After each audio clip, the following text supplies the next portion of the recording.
Alright guys, here we go. We've moved over to the alternate modeling desk because I needed a lot of room to spread out. This thing is big, is all I got to say about that.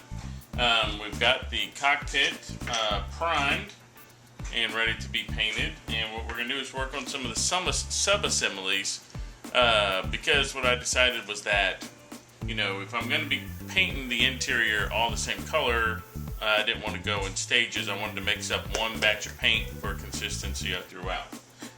Some of the tools that you're going to need if you're working with resin, for starters, a good hand saw will cut right through resin like this. Good hobby saw, you can get them at any hobby store.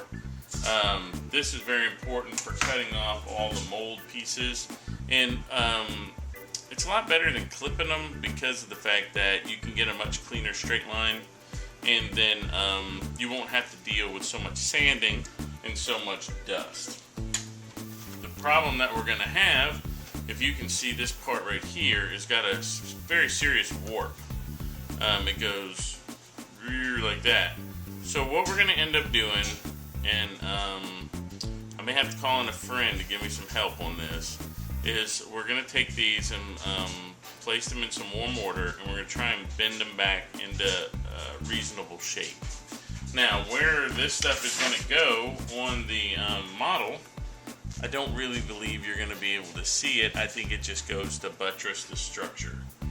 There is some detail back here behind the cockpit, but none of this is going to be visible. I really don't believe that much of the cockpit is going to be visible unless we do some serious crazy magnetizing. And I've spoken with my friend. He doesn't want parts falling off while he's trying to play, so I don't know exactly how much we're going to magnetize. So that's it for now. Well, I'll show you how to cut off a few of these parts, and then we're going to kind of dry fit things together, and then we'll come back and take a look at it. Again, this is a $600 resin kit, you know, maybe even more than that. Now that the dollar's getting its butt whooped, you don't want to run into this thing and just try and slap it together in an hour. What you're going to want to do is you're going to do a lot of extensive cleanup and a lot, I cannot overstate this enough, a lot of dry fitting, test fitting the model together to make sure that your parts fit when you finally lay the glue. Because when you lay glue on resin and it hits another piece of resin, there's no stopping it. You are stuck. So let's see what we got, and we'll be back in a second. Alright guys, what makes this model different than your normal GW kit is the fact that A, it's made out of resin, and B, it packs a lot of detail. Now, what you have to understand is, like I said, dry fitting. The reason why dry fitting is important is because if you were to go ahead and just slap glue on this seam right here, there is no way in the world that you're going to get that gap to close. If that gap is not closed, when you go to put the next section on, there is no way that those are going to meet up, which means that you're going to have to putty, plasticard, or fill that gap somehow. Now, these actually fit together pretty well, and it's only going to take a little bit of warping back into shape to get that to fit correctly. I'm going to do a little bit of sanding, a little bit of cleaning up the seam right here. Here's the door. I've got the beads right here that are still cut off. But what I'm going to end up doing is getting the door where it'll go in, and then that'll straighten everything up, hit it with a little warm mortar, and it should square. We're going to see. Now, look at this part right here. Can you see that? That thing looks like a U. It should look like a U, but it kind of looks like a lazy U. Now, there is no way that I'm going to get that to fit on there. So what's going to happen is I'm going to have to take this and put it in some warm water and then easily bend these out consistently. What I may do is I may end up taking a ruler and working it all as one piece. I have heard people use a heat gun. Man, that scares me because this is a friend of mine's and I don't want to have to replace it. But Alright, we'll have to get these spread out a little more to get that on. And then this big honking piece goes on right here. And it too needs to be spread out just a little bit. And then that's going to be the whole thing. Now, I can tell you already from dry fitting where my problems are going to be. I'm going to have a problem spreading that out and putting it down on the top, as my little dachshund almost disarms me. And then where we're going to have a problem is right here along this seam, is to making that fit like there isn't a seam there. So what's probably going to take is a little bit of finesse. You can see the cutout right here. Hopefully that's where the wing's going to go. It's going to take a little finesse, a little putty, and a little patience. And we'll get that sucker in there and all together. Now, as far as the interior goes, once this piece right here goes on, there is not much of the interior that you're going to see. So I'm going to get with my buddy and find out how much he really wants me to detail all this. He may just go for the quick finish. Now, the modeler in me says detail it all the way. We'll see. I would think, though, you could see pretty far down in there, so we're going to do a lot of work on the interior right here. And who knows, maybe we'll put a couple of Black Templar Terminator standing in there just to give it the homey feel. And then that'll be that. So, I think that's where we're going to knock off tonight. This should be about part 2. And we'll keep checking back. I hope to make significant progress on this over the weekend. So, signing off. Alright guys, here you go. I've worked it out to where I can make the parts fit together better without having to resort to hot water. And what it is I'm using a blow dryer to warm up the resin, and then I'm working it into positioning, then allow it to cool.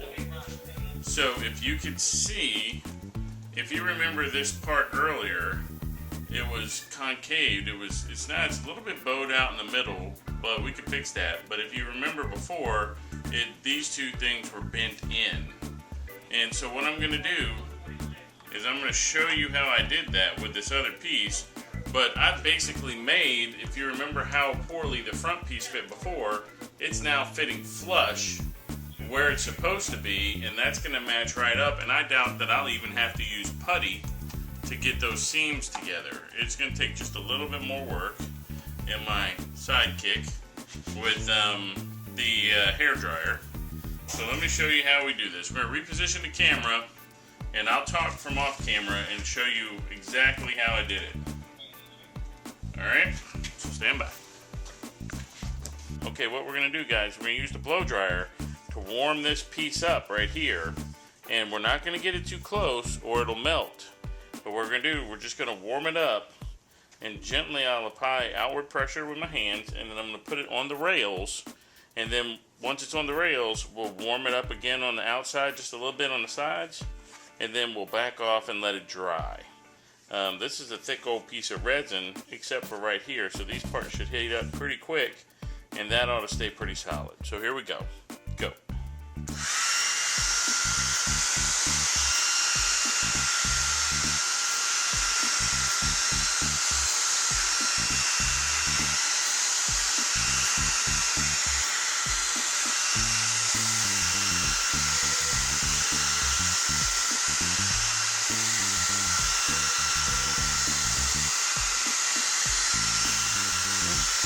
Hold the dryer still.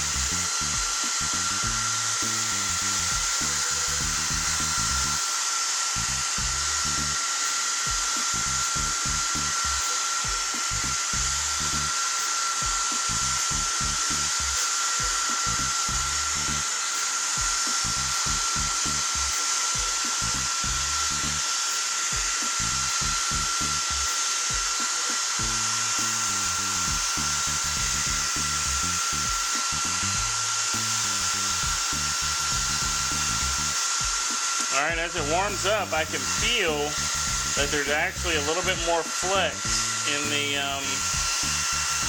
resin. But man, that dryer's warm.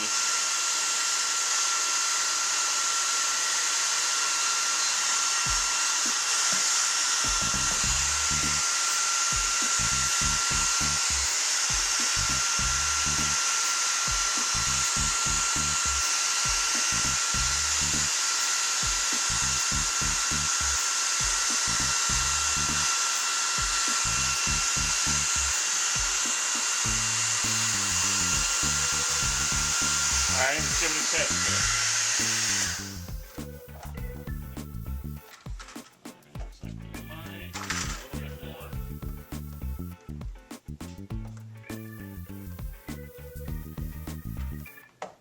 Alright, there we go.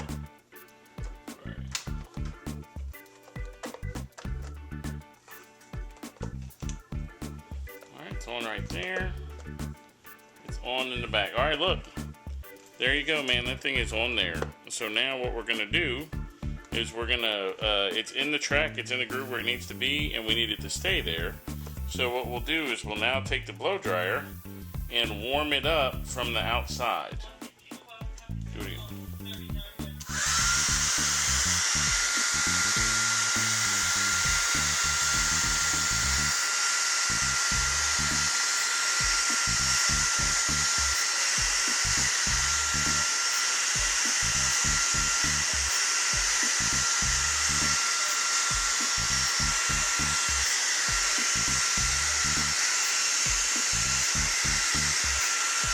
Hold the dryer up.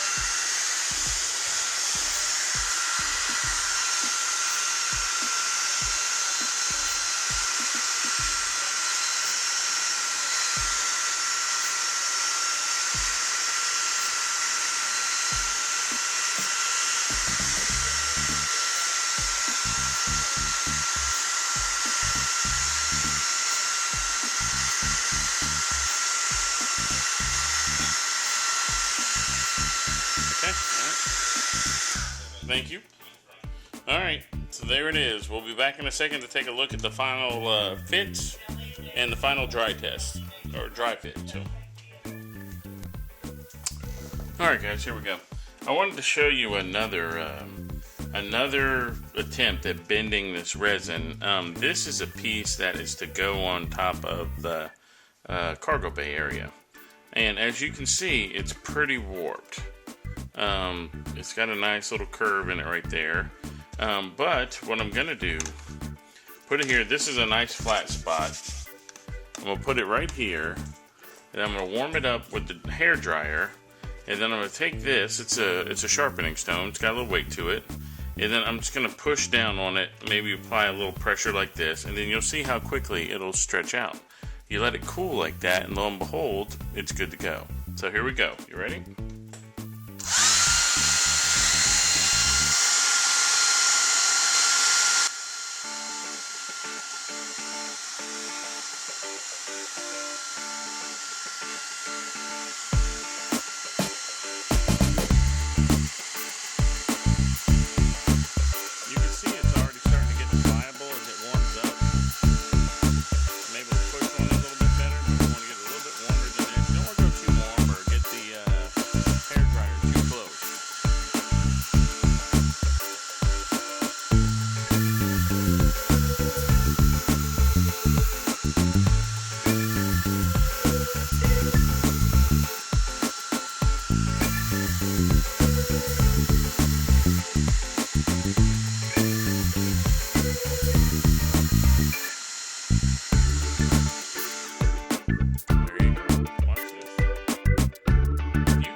Check it out, flat as all get out. It's still warm to the touch, still a little pliable, but I mean that's flat. Good to go, see? Not curved at all. And so now we can just go back and put it on the part where it needs to be and it'll fit properly. This is the resin from Forge World is a lot different than, let's say, your resin here from a fine cast model. I'm not sure that I would put the blow dryer on a fine cast model, but you know what? We're probably going to experiment with that a little bit later on. But today we're building the Thunderhawk, so let's keep going.